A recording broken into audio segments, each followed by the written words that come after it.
Boa tarde a todos. Meu nome é Edneia e, juntamente com minha colega de faculdade Gleice, estaremos falando um pouco sobre as teorias de David Ausubel e como o sujeito aprende na perspectiva das teorias. Ausubel, ele desenvolveu sua teoria da aprendizagem significativa, baseada na psicologia cognitivista, para ser ampliada diretamente na educação.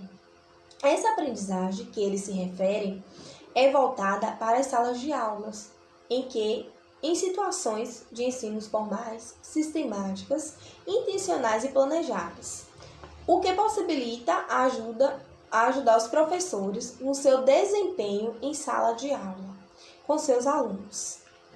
A aprendizagem significativa, processo pelo qual uma nova informação se relaciona com um aspecto relevante da estrutura de conhecimento do indivíduo, ou seja, quando o indivíduo associa o conhecimento que está sendo aprendido a algo, existem três condições para que essa aprendizagem ocorra.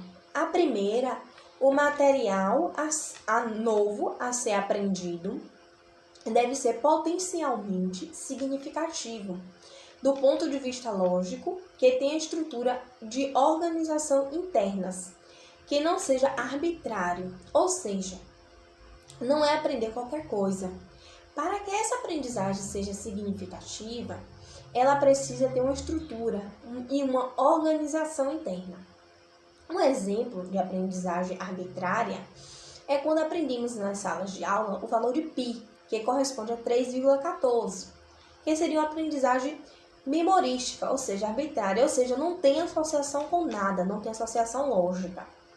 O segundo, para que a aprendizagem ocorra, o aluno deve contar com conhecimento prévios, pertinentes, que possa relacionar de forma substancial com o novo a ser aprendido, ou seja, o aluno precisa ter conhecimento, precisa ter embasamento. O terceiro, a disposição do aluno em aprender. Não precisa ter só o conhecimento, ele precisa ter vontade em aprender. Já a psicologia cognitivista, ela está voltada àquela que tem a preocupação com o processo da compreensão, da transformação e do armazenamento e do uso de informação envolvida na cognição. Ausubel, ele entende que a aprendizagem é como um processo de armazenamento de informações.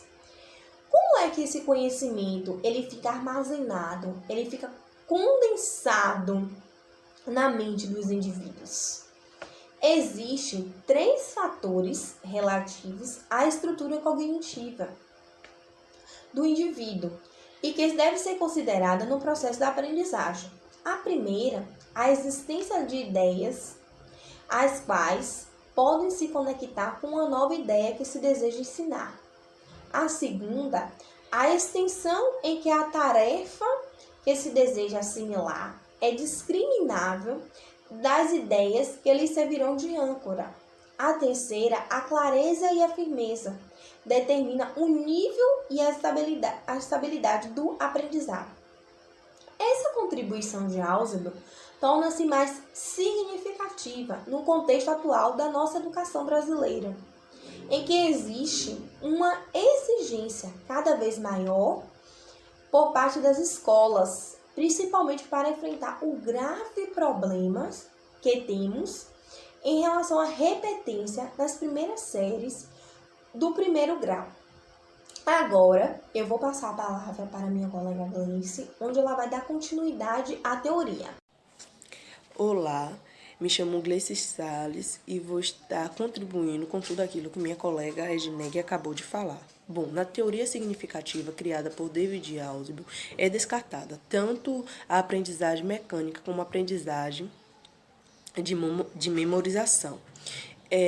Vale enfatizar que para Ausubel, a aprendizagem só vai acontecer de fato quando o indivíduo ele é capaz tanto de ampliar como reconfigurar tudo aquilo que ele aprende.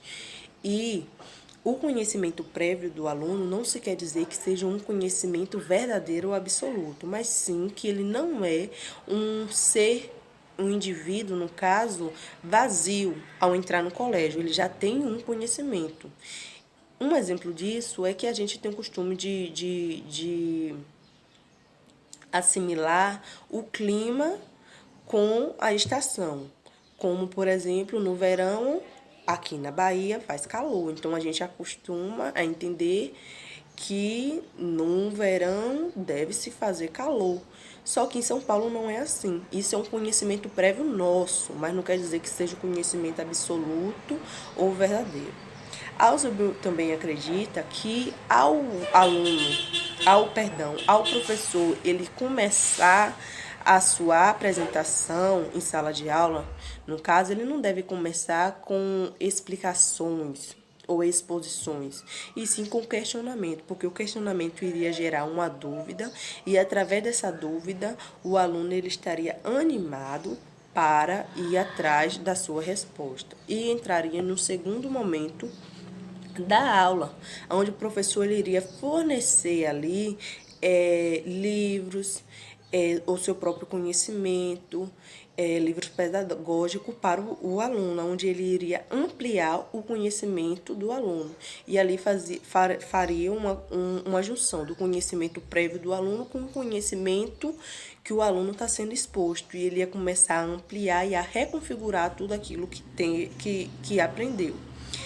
E a partir desse momento, o aluno ele entraria para uma terceira fase, onde ele iria chegar em casa e ele estudar tudo aquilo que aprendeu. Ausubel, ele também enfatiza que o aluno ele tem que se debruçar sobre aquilo que tudo aprendeu, porque por mais que você esteja um melhor professor, você esteja ali uma pessoa que esteja pronta para lhe explicar, se você não chegar em casa, você não estudar, você não aprenderá. E a partir de então, quando o aluno ele passa por todo esse processo, ele é um ser que está preparado para a exposição do seu intelecto, ou seja, ele já tem um conhecimento do seu assunto, um domínio do assunto ali fornecido pelo professor, e ele vai estar preparado para estar passando para a sala de aula.